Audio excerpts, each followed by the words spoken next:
बच्चों ये एक करंट इलेक्ट्रिसिटी क्लास 12 चैप्टर 3 के ऑब्जेक्टिव सवाल लेके आए हैं हम, है ना। तो बड़े अच्छे सवाल है, सुंदर सवाल है, आपको बड़ा मजा आने वाला है सवाल में। अगर आपका बेसिक क्लियर है, कॉन्सेप्ट आता है आपको, तो बड़े आसानी से आप इन सवालों का जवाब दे पाइएगा। और बहुत बेसिक आसान सवाल इसमें मैं लेके आया हूँ। जैसे विद्युत धारा क्या है? तो विद्युत धारा बच्चों आवेशों का प्रवाह है, ध्यान रखिएगा। आवेश जो बहते हैं ना, आवेश जो बहते हैं उन्हीं को कहा जाता है विद्युत धारा। आवेशों का प्रवाह सही ऑप्शन है। विद्युत धारा की एसआई मात्रा क्या है? आपको पता होना चाहिए। विद्युत धारा की एसआई मात्रा एम्पीयर होती है। ओम का नियम क्या है? V बराबर IR। ओम का नियम क्या है? V बराबर IR। विशिष्ट प्रतिरोध की इकाई क्या होती है? रो। आपको एक फॉर्मूला बताया होगा, रो बराबर R बराबर रो L बाई A, जहां हम रो को कहते हैं विशिष्ट प्रतिरोध। तो अगर हम यहां से रो का फॉर्मूला देख लें तो रो का फॉर्मूला हो जाएगा RA बाई L, और RA बाई L में R का इकाई हो जाएगा ओम, एरिया का मीटर स्क्वायर, लंबाई का मीटर, 1 मीटर कट गया, ohm metre is answer. Ohm metre is answer. अगले सवालों पे आते हैं। अगर हम अगले सवाल पे आए, क्या है अगला सवाल? अगला सवाल जो हमारा है सवाल नंबर 2, वो है विद्युत परिपथ में धारा को मापने के लिए किस उपकरण का प्रयोग किया जाता है? ध्यान रखिएगा, विद्युत धारा में जब भी हम विद्युत धारा को नापने का प्रयास करते हैं तो उसके लिए हमको अमीटर का प्रयोग करना होता है, और अमीटर को श्रेणी क्रम में जोड़ा जाता है। जो हमारा प्रतिरोध होता है ना, प्रतिरोध ऐसे R मान लो यहाँ है, R यहाँ है, तो इनके साथ हमको श्रेणी क्रम में अमीटर को लगाना पड़ता है। ये बात ध्यान रखिएगा, तब जाकर के ये धारा नाप पाएगा। ठीक, तो अमीटर। विद्युत ऊर्जा को यांत्रिक ऊर्जा में बदलने वाले उपकरण का नाम क्या है? विद्युत ऊर्जा जैसे फैन है, फैन। यांत्रिक ऊर्जा मतलब मैकेनिकल एनर्जी, या तो गतिज ऊर्जा होना चाहिए, स्थितिज ऊर्जा होना चाहिए। तो फैन है जो गतिशील ऊर्जा है। तो यांत्रिक ऊर्जा में कन्वर्ट करने वाला जो मशीन होता है, विद्युत ऊर्जा को यांत्रिक ऊर्जा में कन्वर्ट करने वाले मशीन को मोटर कहते हैं। क्या कहते हैं? मोटर। ध्यान रहेगा। अगले सवाल पे है, श्रेणी क्रम में प्रत्येक घटक से समान धारा प्रवाहित होती है। बिल्कुल, अगर हम R जोड़ते हैं श्रेणी क्रम में, तो श्रेणी क्रम में धारा हमेशा समान होती है। वोल्टेज अलग अलग होता है लेकिन धारा तो हमेशा समान होती है, कि एक ही तार से ही ना धारा जाएगी। तो जो धारा इससे जाएगी वही धारा इस हाथ से जाएगी, तो सत्य है। जबकि एक समानांतर अगर रहेगा, समांतर मान लो अगर हम दोनों को समानांतर में जोड़ते हैं, तो समानांतर में जोड़ने पर क्या होता है कि वोल्टेज सेम हो जाता है। जो वोल्टेज, जैसे मान लो आप यहाँ V माने, यहाँ 0 माने, तो 0 यहाँ है तो 0 यहाँ भी होगा, 0 यहाँ भी होगा, 0 यहाँ भी होगा, 0 यहाँ भी होगा। V यहाँ है तो V यहाँ भी होगा, यहाँ भी, यहाँ भी, यहाँ भी, यहाँ भी। तो इस प्रतिरोध के बीच में देखो विभवांतर है V-0 V, और इस प्रतिरोध के बीच में विभवांतर कितना हो जाएगा? V-0 V। मतलब अगर कभी भी आप पैरेलल कॉम्बिनेशन में प्रतिरोध को जोड़ते हैं तो आपको हमेशा विभव सेम मिलेगा, वोल्टेज सेम मिलेगा। विद्युत शक्ति की इकाई क्या होती है? विद्युत शक्ति की इकाई होती है बच्चों वाट। क्या होती है? वाट। अगले सवाल पे आते हैं, सवाल नंबर 5। अगला सवाल, विद्युत धारा के चुंबकीय प्रभाव की खोज किसने की थी? ऑस्ट्रेलियन। पढ़ेंगे, आगे भी पढ़ना है आपको। विद्युत धारा के चुंबकीय प्रभाव की खोज करने वाले वैज्ञानिक का नाम ऑस्ट्रिट था, ध्यान रखिएगा, है ना। निम्न में से कौन सा पदार्थ संयोजन तार के लिए सर्वाधिक उत्तम होता है? संयोजक तार। हम एक तार से दूसरे तार को जोड़ना चाहते हैं, तो सबसे अच्छा तार हमारे लिए कौन सा माना जाता है ना। सबसे अच्छा तार बच्चों तांबा माना जाता है। हमारे लिए घरों की वायरिंग में भी हम लोग तांबा का प्रयोग करते हैं, ये बात आपको ध्यान होनी चाहिए। अगले सवाल पे आते हैं, फ्यूज तार किस पदार्थ से निर्मित होता है? फ्यूज तार जो है वो लेड और टीन के मिश्र धातु से बनाया गया होता है। मतलब जो तार बनता है उसमें तार में लेड और टीन दोनों मिलाए हुए रहते हैं, फ्यूज तार उससे बनाया जाता है। C option is correct. दो सेलों का विद्युत वाहक बल क्रमशः E1 और E2 है। दो सेल है, मान लो एक सेल को हम ऐसे ले लिए, इसका आंतरिक प्रतिरोध R1 है, इसके EMF को E1 बोल देते हैं। एक और सेल को जोड़ देते हैं हम ऐसे E2, इसका आंतरिक प्रतिरोध मान लो R2 है। दोनों को सीरीज में जोड़ेंगे, तो सीरीज में जोड़ने पर नेट हो जाता है E1 प्लस E2। ध्यान रखिएगा, नेट कितना होता है? समतुल्य विद्युत वाहक बल बोल रहा है तो E1 प्लस E2 होता है। कितना? E1 plus E2। और सेम पोलैरिटी के हैं दोनों, मतलब प्लस माइनस के साथ हम प्लस माइनस को ही जोड़ रहे हैं। अगर प्लस माइनस के साथ माइनस प्लस को जोड़ देते हैं ना, तो E1 माइनस E2 हो जाता है। मतलब घटता दोनों, जुड़ता नहीं। ठीक है, ध्यान रखिएगा ये बात। तो आपको हमेशा ध्यान रखना है कि श्रेणी क्रम में अगर आपको सेल को जोड़ना है, सेल जो दो वोल्ट की सेल और 3 वोल्ट की सेल है, आपको 5 वोल्ट पाना है, तो आप उसको ऐसे जोड़िए, प्लस माइनस, फिर अगले के साथ फिर प्लस माइनस, मतलब प्लस माइनस, माइनस के साथ कौन जुड़ेगा, माइनस के साथ हमारा जुड़ेगा प्लस वाला, और फिर प्लस के साथ जुड़ेगा माइनस वाला, प्लस के साथ देखो ये ऐसे जुड़ेगा तो प्लस माइनस होगा। मतलब आपको ये बात पता है कि ऐसे जोड़ेंगे तब जाकर के हमको बैटरी का टोटल संयोजन प्राप्त होगा E2 + E1। ठीक है, आगे बात करें, अगले सवाल पे आते हैं। 3 प्रतिरोध जिनमें से प्रत्येक का प्रतिरोध R है, भिन्न भिन्न तरीकों से संयोजित किए जाते हैं, इनमें से कौन प्राप्त नहीं होगा। तो अगर R है प्रतिरोध, बड़ा सिंपल सा बात है, अगर प्रतिरोध R है तो अगर हम तीनों को सीरीज में जोड़ दें, इसमें जोड़ दें सीरीज में, तो हो जाएगा 3R, R 3R तो हो सकता है। अगर हम सबको पैरेलल में जोड़ दें, तो आपको पता है कि पैरेलल में जोड़ने पर प्रतिरोध क्या होता है, R/L, अगर सब समान है तो यहाँ पर हो जाएगा R/3, ये भी संभव है, ये भी संभव है ना। अगर हम बोले कि एक को रहने दो ऐसे और दो को जोड़ दो हम लोग, इसमें ऐसे जोड़ देते हैं, तो ये R और ये R, तो ये हो जाएगा R/R, ये R/2 हो जाएगा, और ये पहले से R था, तो R + R/2 ये सीरीज में है, ये सीरीज में है, तो R + R/2 कितना हो जाएगा, R + R/2 हो जाएगा 3R/2, 3R/2 हो जाएगा, 3R/2, तो 3R/2 हो जाएगा, R/3, 3R तो संभव है, 3R संभव है, 2R/4, 2R/3, 2R/3 है ना, 2R/3 भी संभव हो जाएगा। अगर हम क्या करें कि एक को हम लोग, दो को हम लोग ऐसे जोड़ दें, दो को श्रेणी में जोड़ दें, है ना, ऐसे एक को ऐसे रहने दें श्रेणी में तो जोड़ ही दिए हैं, नहीं पैरेलल में जोड़ करके, दो को पैरेलल में जोड़ करके और एक को ऐसे फिर हम लोग जोड़ दें श्रेणी में, ऐसे मान लो, तो ये R हो जाएगा, ये R हो जाएगा, ये R हो जाएगा, ये R कितना हो जाएगा, R/2 हो जाएगा, R/2 हो जाएगा, और फिर इसके साथ R किसमें है, सीरीज में, ये पैरेलल में हो जाएगा, तो R/2 × R बटा R/2 + R, R² 2 बटा 2R + R, 3R बटा 2 कट रहा है, R कट रहा है, R/3, ऐसे भी R/3 आ रहा है, 2R/4, R/2, R/2, R/3, 2R/3, B option इसका कभी नहीं मिलेगा।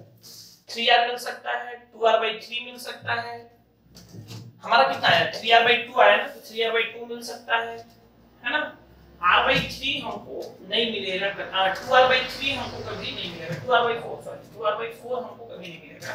2R/4 का मतलब कितना हो रहा है, 2R/4 का मतलब है R/2, R/2 कभी प्राप्त नहीं होगा, R/2 संभव ही नहीं कि प्राप्त हो जाए, बी ऑप्शन, बाकी सब प्राप्त हो सकते हैं अलग अलग तरीके से। ठीक, तो आपको ये सोचना है, आपको बस अलग अलग जोड़ के देखना होता है कि कैसे कैसे उसको हम निकाल सकते हैं, है ना। अगले सवाल पे अगर हम लोग हैं, एक 10 ओम तार की लंबाई को खींचकर 3 गुना लंबा कर दिया गया, तो जब भी तार को खींच करके लंबा करने की बात करेगा, तो अगर तार को n गुना खींचा गया है, मतलब अगर हम लंबाई में n गुना परिवर्तन किए हैं, कितना गुना, n गुना, तो जो नया वाला r हो जाएगा, r न्यू हो जाएगा, वो n² r हो जाता है, कितना, n², तो n का मान कितना, हम 3 गुना करते हैं खींच के, तो 3² और r का पुराना मान कितना हो जाएगा, 10 ओम का प्रतिरोध था, तो 3 3 की 9 10 90 ओम ही हमारा आंसर। अगले सवाल पे आते हैं, एक 200 वोल्ट 1000 वाट बल्ब को, देखो बल्ब जो है वो 220 वोल्ट है और 1000 वाट है, अब इसको कम वोल्टेज पे जोड़ा गया है, तो जब भी किसी बल्ब को आप कम वोल्टेज पे जोड़िएगा तो उसका वोल्टेज घट गया है, तो बिल्कुल करंट भी घटेगा, उसकी ब्राइटनेस घट जाएगी, उसकी पावर घट जाएगी, सब कुछ घटेगा, लेकिन प्रतिरोध कभी नहीं घटता है। प्रतिरोध एक बार जो बन के आ गया, एक बार जो रेजिस्टेंस कंपनी से बन के आ गया, उतना ही रहेगा।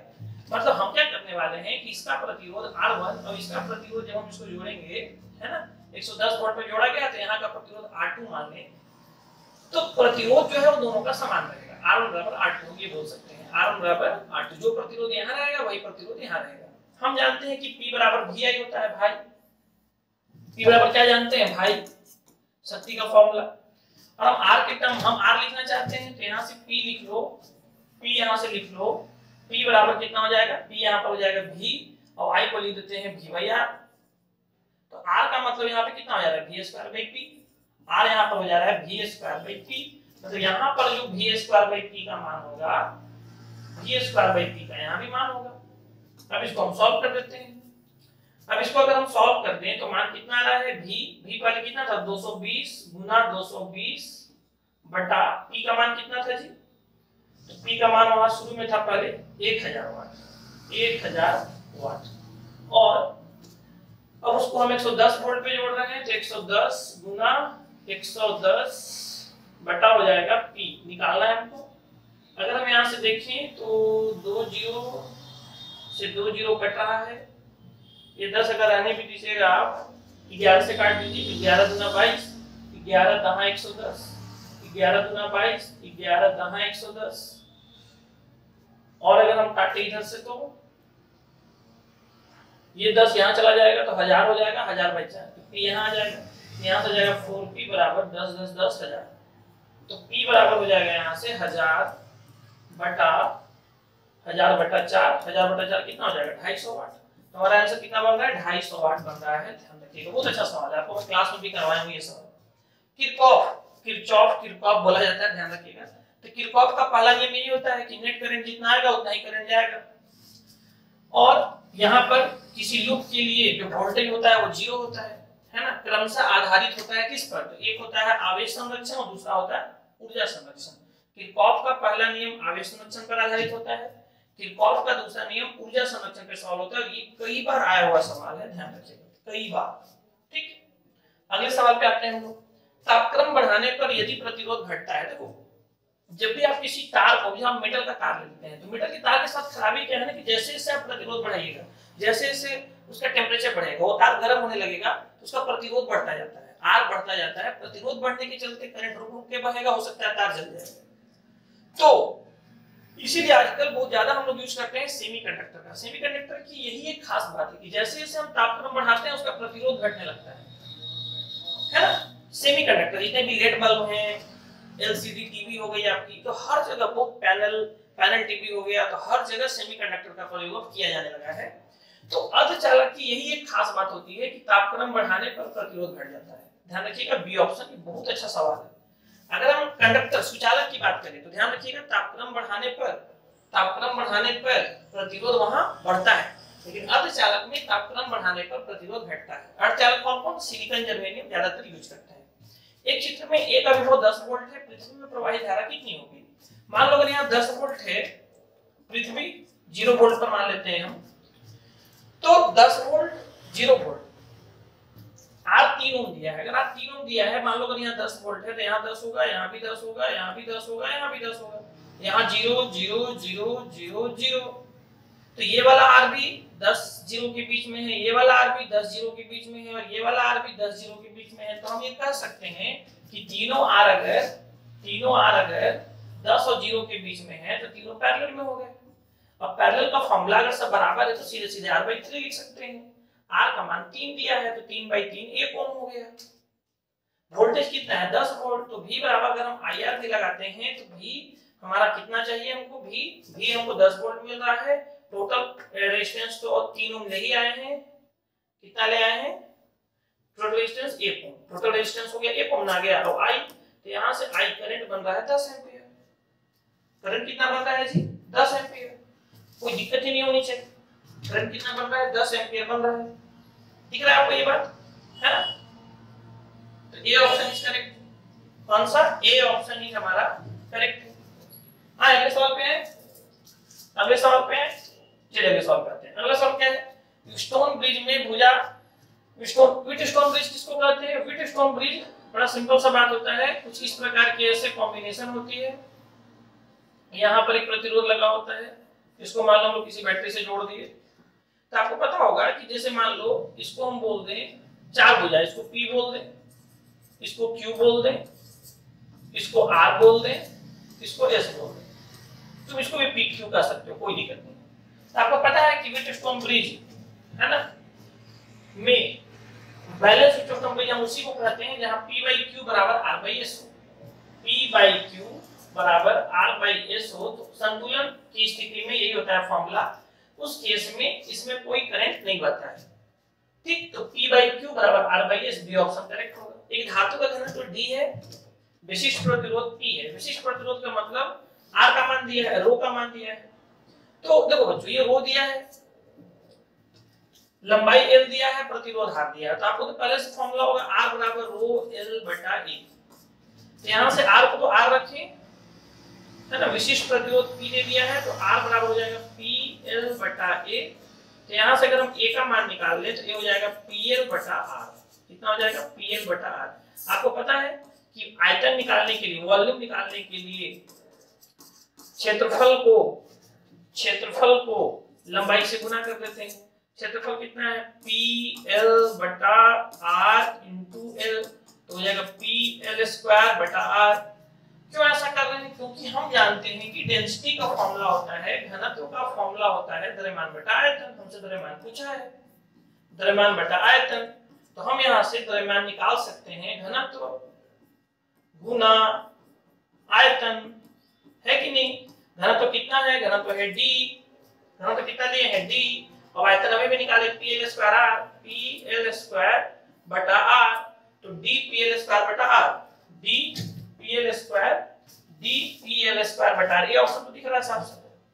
अच्छे सवाल हैं, बहुत अच्छे सवाल हैं, आपको जरूर ये बनाना है। आपको एक ही को 3 प्रतिरोध दिए गए हैं, इन्हें संयोजन में जोड़ा गया है। संयोजन से न्यूनतम प्रतिरोध कितना प्राप्त किया? तो एक ही को 3 प्रतिरोध है, ठीक है। इनको आप पैरेलल में जोड़ दीजिएगा तो 1/3 प्राप्त होगा, क्योंकि R/3 फॉर्मूला होता है 1/3 ओम।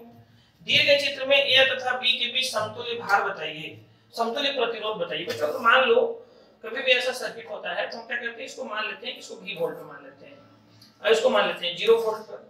ये 0 वोल्ट पर, तो ये 0 वोल्ट पर, ये भी 0 वोल्ट पर, ये भी 0 वोल्ट पर, ये भी 0 वोल्ट पर। ये क्या हुआ? ये भी 0, ये भी 0। पोटेंशियल का तो अंतर होना चाहिए ना, तब ना करंट बहेगा। आप ऐसे भी सोचिए कि मान लेते हैं यहाँ से I करंट निकला, ये I करंट ऐसे जाएगा और एक अच्छा सा रास्ता इसको नीचे से मिल रहा है जाने के लिए, तो पकड़ के चला जाएगा। इन दोनों 3 ओम में तो ये घुसेगा ही नहीं, इन दोनों 3 ओम में इसलिए नहीं घुसेगा क्योंकि इसको आसान रास्ता मिल रहा है। करंट कभी भी प्रतिरोध की तरफ से नहीं बहना चाहता है, मजबूरी होती है उसकी बहनी।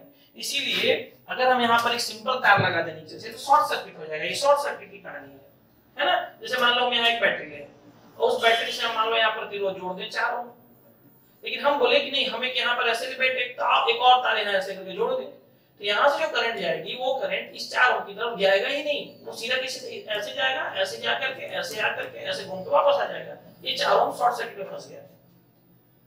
तो वही बात यहाँ पे, एक सीधा तार हम यहाँ से निकाले और तार को यहाँ जोड़ दिए, तो ये दोनों 3 ओम तो बर्बाद हो गया। तो हमारा कितना होना चाहिए? केवल 3 ओम। ये वाला 3 ओम टोटल प्रतिरोध है हमारा, है कि? अगले सवाल पे आते हैं। सवाल नंबर, एक आदर्श वोल्टमीटर का प्रतिरोध। ये हमेशा ध्यान रखिएगा, 2 अच्छे सवाल मैं यहाँ पे लेकर आया हूँ। एक आदर्श वोल्टमीटर का प्रतिरोध हमेशा अनंत माना जाता है, तब तो वोल्टेज नाप पाएगा। और इसको हमेशा हम लोग कैसे जोड़ते हैं? पैरेलल में। वोल्टमीटर के बारे में ये ध्यान रखिएगा, वोल्टमीटर वोल्टेज नापता है, हमेशा पैरेलल में जोड़ते हैं, प्रतिरोध के साथ हमेशा पैरेलल में जोड़ते हैं, ताकि हर जगह वोल्टेज हमको समान रहता है पार्श्वक्रम में, है ना। तो हमेशा पैरेलल में जोड़ते हैं और इसकी वोल्टेज को कितना माना जाता है? अनंत माना जाता है। आदर्श का ध्यान रखिएगा। आदर्श अमीटर अगर रहेगा तो इसको श्रेणी क्रम में जोड़ते हैं, ये करंट नापता है, और इसका वोल्टेज हम लोग, इसका प्रतिरोध हम लोग शून्य मानते हैं, इसका प्रतिरोध अनंत मानते हैं, इसका प्रतिरोध अनंत मानते हैं, और इसका प्रतिरोध हम लोग शून्य मानते हैं। ध्यान रखिएगा, ठीक। आते हैं अगले सवाल पे। अगले सवाल पे आते हैं, R के किस मान के लिए धारा I महत्तम होगी? आपको पता होगा कि ये EMF है, ये इसका आंतरिक प्रतिरोध है, और ये बाह्य प्रतिरोध कैपिटल R दिया गया है, यहाँ से I करंट निकला। आपको पता होगा कि I का फॉर्मूला हम लोग लिखते हैं E बटा R प्लस R। क्यों R प्लस R? E है विभवांतर यहाँ का, और ये R और R श्रेणी क्रम में है, तो कुल प्रतिरोध से भाग दे दिए हैं, तो I बराबर E बटा R प्लस R। तो हमसे बोल रहा है कि R हम क्या लें, ये वाला R हम क्या लें कि करंट मैक्सिमम हो जाए। तो हम R का मान जितना कम लेंगे उतना ही ज्यादा होगा, क्योंकि R नीचे है। तो R का मान सबसे कम कौन है? R का मान देखो इस R से कंपेयर किया है, तो ये तो बराबर मान है, ये स्मॉल r का आधा मान है, ये दुगना ले लिया है तो हो ही नहीं सकता है। यहाँ करंट सबसे कम हो जाएगा, सी ऑप्शन में करंट सबसे कम होगा। मान लो अगर पूछता कि कहाँ पर करंट सबसे कम होगा किस ऑप्शन में, तो सी ऑप्शन में होगा, क्योंकि R का मान यहाँ सबसे ज्यादा है।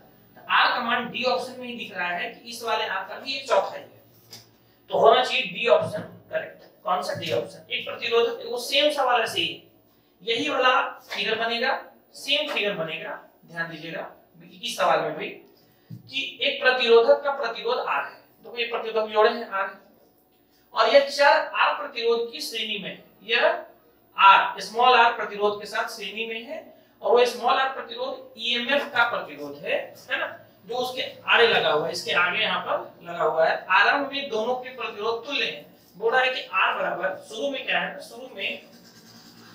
शुरू में प्रारंभिक में आर बराबर आर, प्रारंभ की कहानी देखें तो आर बराबर आर है। तो बोल रहा है कि हम क्या करें नहीं, चर प्रतिरोध का मान एक समान दर से कम किया जाता है। चर प्रतिरोध